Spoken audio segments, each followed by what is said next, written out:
அனைவருக்கும் வணக்கம். இன்னைக்கான கிரிக்கெட் அப்டேட்டில் பார்க்க போகிற ரொம்ப முக்கியமான ஒரு பயனுள்ள கிரிக்கெட் அப்டேட் என்ன அப்படின்னு பார்த்தீங்கன்னா, IPL 2025 T20 கிரிக்கெட் தொடருக்கான வீரர்கள் ஏலம் கடந்த வாரம் முடிஞ்சுதுங்க. அந்த ஏலத்தில் பல வீரர்கள் பல்வேறு அணிகளில் இருந்து வேறு அணிகளுக்காக விளையாட வாங்கப்பட்டிருக்காங்க அப்படின்னு சொல்லலாம். அதிலும் பார்த்தீங்க அப்படின்னா 13 கோடி வச்சுக்கிட்டு CSK போராடியதே பெருசு அப்படின்னு சாகர் ஒரு நிகழ்ச்சிகரமான ஒரு விஷயத்தை பகிர்ந்து ஒரு பேட்டியில் பேசியிருக்காரு.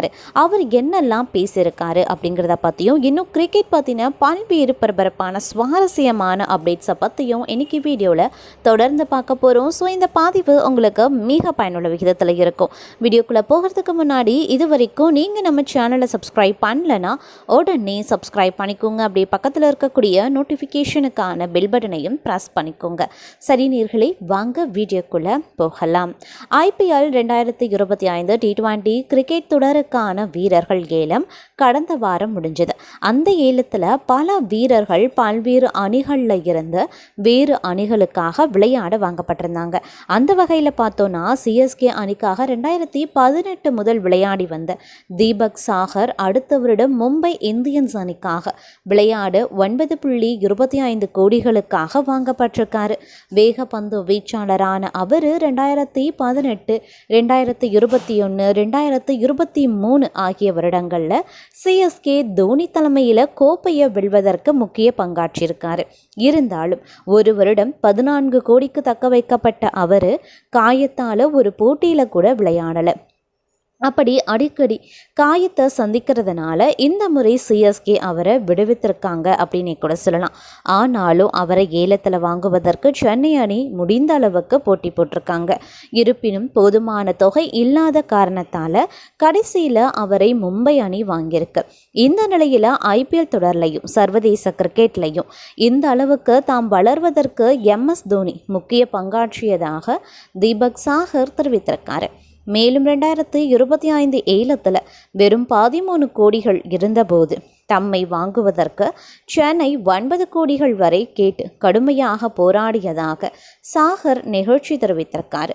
இது பற்றி அவர் பேசியது என்ன அப்படின்னா, மஹிபாய் எனக்கு ஆரம்பம் முதலே ஆதரவு கொடுத்திருக்காரு. அதனாலேயே நான் CSK அணிக்காக மீண்டும் விளையாட விரும்புகிறேன்.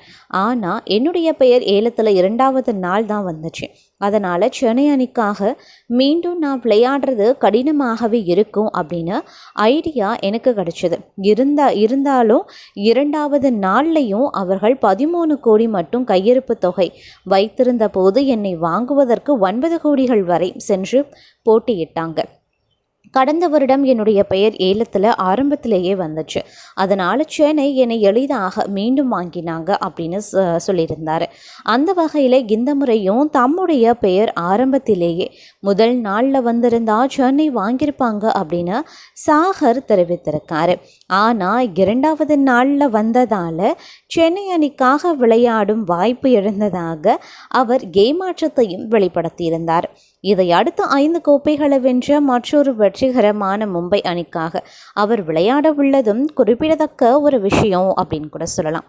அது மட்டும் இல்லாமல் கடந்த நவம்பர் மாதம் 24, 25 தேதிகளில் சவுதி அரேபியாவில் IPL மெகா ஏலம் நடந்துச்சு. இந்த ஏலத்தில் CSK அணியால் பெரிதும் எதிர்பார்க்கப்பட்ட தீபக் சாகரின் பெயர் 2வது நாளில் தாங்க இடம்பெற்றது. அப்போது சென்னையின் பணிப்பாயோ வெறும் 13 கோடி மட்டும்தான் இருந்திருக்கு அப்படின்னு சொல்லலாம். இருந்தாலும் சென்னை அணியானது அவருக்காக ரூபாய் 9 கோடி வரைக்கும் ஏலம் எடுத்திருக்காங்க. ஆனால் கடைசியில் மும்பை அணியோ ரூபாய் 9.25 கோடிக்கு அவரே ஏலத்தில் இருந்து வாங்கி கொண்டது. சென்னை அணியில் குறைந்த பணப்பை இருந்த போதிலும் தனக்காக இவ்வளவு தூரம் சென்றதை பார்த்து மனம் நிகழ்ந்திருக்காரு தீபக் சாகர் அப்படின்னு சொல்லலாம். மேலும் அவர் ஸ்போர்ட் டாக் ஒன்றில் என்ன சொல்லியிருந்தாருன்னா, மாஹிபாய் அப்படின்னு சொல்லக்கூடிய தோனி ஆரம்ப கட்டத்தில் இருந்து எனக்கு உறுதுணையாகவே இருந்திருக்காரு. அதனால தான் நான் CSK அணிக்கு செல்ல விரும்புகிறேன். ஆனால் 2வது நாள் ஏலத்தில் என்னுடைய பெயர் வந்ததும் இருந்தாலும் சிஎஸ்கே அணியில் செல்வது கடினம் அப்படின்றது நியாயமான எண்ணம் எனக்குள்ள வந்திருக்கு. அவர்களிடம் குறைந்த பணப்பையாக 13 கோடி மட்டுமே இருந்துச்சு.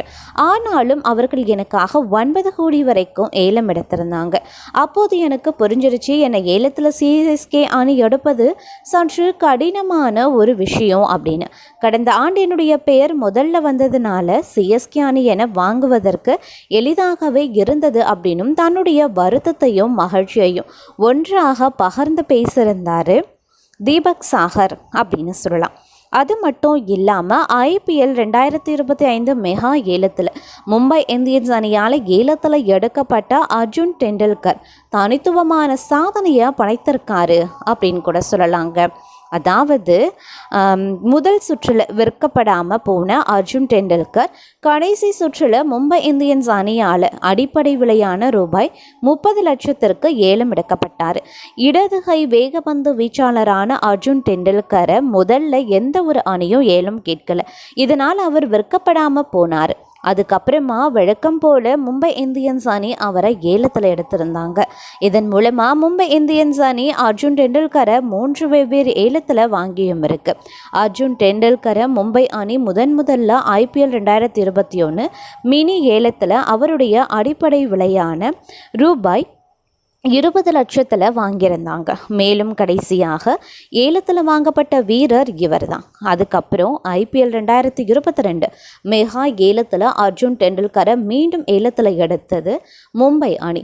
எப்படியும் இவரை மும்பை அணி எடுப்பாங்க அப்படின்னு குஜராத் டைட்டன்ஸ் அணியும் அர்ஜுனை ஏலம் எடுக்க கேட்டிருக்காங்க. இதனால் அடிப்படை விலையான ரூபாய் 20 லட்சத்தில் இருந்து ரூபாய் 30 லட்சத்திற்கு தங்கள் அணிகளை எடுத்தது மும்பை அணிங்க. இருந்தாலும் 2 சீசன்களாக அர்ஜுன் டெண்டுல்கருக்கு வாய்ப்பு வழங்கப்படலை. இறுதியாக IPL 2023 தனது முதல் போட்டியில் விளையாடினார் அர்ஜுன் டெண்டுல்கர். அந்த சீசனில் மொத்தமாக 4 போட்டிகளில் விளையாடியிருந்தார். அதுக்கப்புறமா IPL 2024 ஒரே ஒரு போட்டியில் மட்டுமே வாய்ப்பு கிடைச்சிது. தற்போது IPL 2025 மெகா ஏலத்தில் அர்ஜுனை மீண்டும் ஏலத்தில் எடுத்தாங்க மும்பை அணி. வேறு எந்த ஒரு அணியும் அர்ஜுன் டெண்டுல்கரை ஏலத்தில் எடுக்க முன் வரலை. இதனால் அவருடைய அடிப்படை விலையில் ஏலம் எடுக்கப்பட்டார். 3 வெவ்வேறு ஏலத்தில் ஏலம் போன வீரர் என்ற தனித்துவமான சாதனையை அர்ஜுன் டெண்டுல்கர் படைத்திருக்கார். இதற்கு முன்னர் ஜெய்தேவ் உனத்கட், ஹர்பிரித் பரார் மற்றும் கிளைன் மேக்ஸ்வெல் ஆகியோர் 3 வெவ்வேறு ஏலங்களில் ஒரே அணியால் ஏலத்தில் எடுக்கப்பட்டிருந்தாங்க.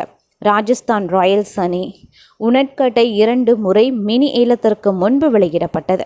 IPL 2018, 2019 மற்றும் 2020 ஏலங்களில் ராஜஸ்தான் அணிக்காகவே விளையாடினார். IPL 2021க்கு முன்பு அவரை தக்க வைத்து கொண்டாங்க ராஜஸ்தான். ஹர்பிரித் பராக் IPL 2019, 2022 மற்றும் 2025 ஆகிய ஏலங்களில் பஞ்சாப் கிங்ஸ் அணியில் இணைந்தார். லக்னோ சூப்பர் ஜெயின்ஸ் மற்றும் மும்பை இந்தியன்ஸ் ஆகிய 2 அணிகளும் IPL 2025க்கு ஹர்பிரீத்தை ஒப்பந்தம் செய்ய விரும்பினாங்க. ஆஸ்திரேலியாவின் மேக்ஸ்வெல் IPL 2014-2020 ஆண்டுக்கு பிறகு தற்போது மீண்டும் 2025 ஏலத்தில் பஞ்சாப் கிங்ஸ் அணியில் இணைந்திருக்காரு. கடந்த IPL 2021 முதல் 24 வரைக்கும் ராயல் சேலஞ்சர்ஸ் பெங்களூர் அணிக்காக அவர் விளையாடியதும் குறிப்பிடத்தக்க ஒரு விஷயம் அப்படின்னு சொல்லலாம்.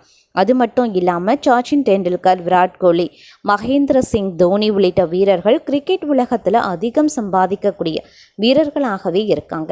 ஏராளமான விளம்பர படங்களில் இவர்கள் நடித்தும் இருக்காங்க. இந்தியாவின் முன்னணி பிராண்டுகள் பெரும்பாலானவற்றில் இவர்கள் விளம்பர தூதர்களாகவும் இருக்காங்க. இந்தியாவில் சினிமாவை போன்ற கிரிக்கெட் வீரர்களுக்கும் ரசிகர்கள் கோடிக்கணக்கில் இருக்காங்க. மற்ற எந்த விளையாட்டுக்கும் இல்லாத அளவுக்கு கிரிக்கெட் போட்டிகளுக்கு இந்தியர்கள் மத்தியில் வரவேற்பும் காணப்படுது அப்படின்னு சொல்லலாம். இதனால் ரசிகர்களின் மனம் கவர்ந்த கிரிக்கெட் வீரர்களை தங்களது விளம்பர தூதர்களாக நியமிக்க முன்னணி பிராண்டுகள் ஆர்வம் காட்டுறாங்க. இதன் மூலமாக கிரிக்கெட் வீரர்களுக்கு ஏராளமான வருமானம் கிடைக்குது. அந்த வகையில் சச்சின், தோனி மற்றும் விராட் கோலி ஆகியோர் இந்தியாவில் அதிகம் சம்பாதிக்கும் கிரிக்கெட் வீரர்களாக கருதப்படுறாங்க. இருப்பினும் அவர்களை விடவும் அதிகமான சொத்துக்களை கொண்ட ஒரு கிரிக்கெட் வீரர் இருக்கார். அவர் இதுவரைக்கும் எந்த ஐபிஎல் போட்டியிலையும் விளையாடியது கிடையாது.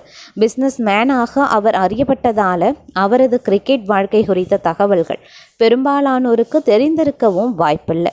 70,000 கோடி ரூபாய் சொத்துக்களுக்கு அதிபதியான அவர் ஆரியமான் பிர்லா அப்படிங்கிறது தான்.